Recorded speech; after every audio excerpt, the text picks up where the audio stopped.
지난 21일 평범한 아파트 안 5살 난 어린이가 엘리베이터에 비치된 손소독제를 사용하고 있는데요. 그런데 갑자기 눈을 비비며 괴로워합니다. 알고 보니 손소독제가 튀어 눈에 들어간 것. 각막 화상이 된 것 사람들은 놀랐습니다. 손소독제가 독해. 어른들은 얌전하게 바르지만 애들은 막 이렇게 막 발라. 남자애들은 더군다나. 그러면 눈에 띌 수도 있는 거 그게. 조금 깜짝 놀랐고요. 왜냐면 지금 코로나 사태 이후에 손소독제를 매일 아이들한테 쓰라고 얘기는 했는데 각막뿐만이 아니라 그 안에 시력 손상까지 입을 수 있는 거잖아요. 예상치 못한 손소독제의 습격, 숨겨진 위험성을 간과하고 있던 건 아닐까요? 손소독제가 눈에 들어가면 어떤 증상이 생기는지 물어봤습니다. 이 손상 초기에는 아무래도 이제 이물감이라든가 눈이 앞이 뿌옇게 보이기 시작을 합니다. 그래서 이게 조금 더 진행이 되게 되면 각막 표면이 벗겨지게 되고 심한 통증을 유발하게 되고요. 영구적인 시력 저하를 유발할 수가 있고요. 각막 화상까지 입게 되는 이유는 뭘까요? 손 세정제에는 그 고농도의 알코올이 들어있습니다. 이게 저희가 쓰는 그 소독용 알코올입니다. 20% 알코올을 해도 한 10초, 20초만 눈에 접촉을 하면 각막 상태가 다 죽습니다. 그렇습니다. 시판 중인 손소독제는 에탄올 농도가 약 60에서 70% 사이, 수술용 알코올보다도 3배 이상 진합니다. 시판용 손소독제의 위력은 한 실험 영상에서 확인할 수가 있었는데요.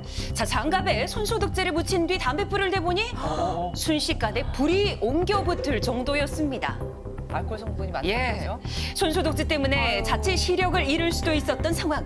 그런데 이번 사건 어린아이여서 더 위험했다고 하는데요.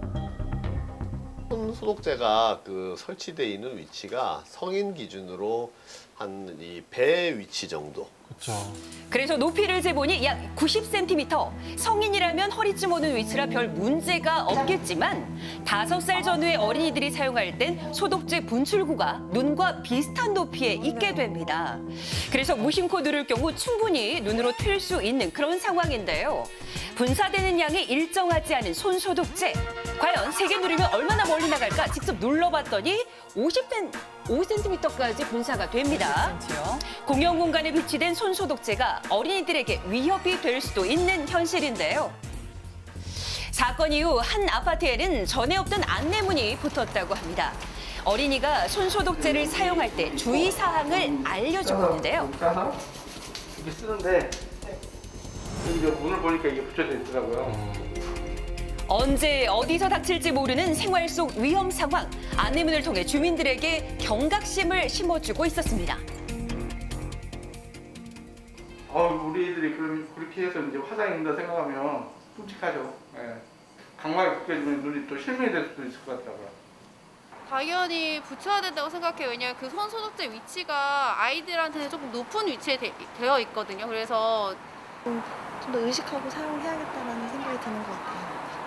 그냥 손 소독용으로 어른 시선에서 봤기 때문에 아이들한테는 위험이 될 수도 있겠구나. 워낙 고농도에다가 이 손소독제 자체가 약간 점액성이 좀 있기 때문에 눈에 튀었을 때 금방 씻겨나가지가 않고 머물러 있을 가능성이 큽니다. 최대한 빨리 깨끗한 그 식염수나 아니면 증류수 이런 게 없을 경우에는 이제 흐르는 수돗물에 눈을 충분히 세척을 해주는 것이 굉장히 중요합니다.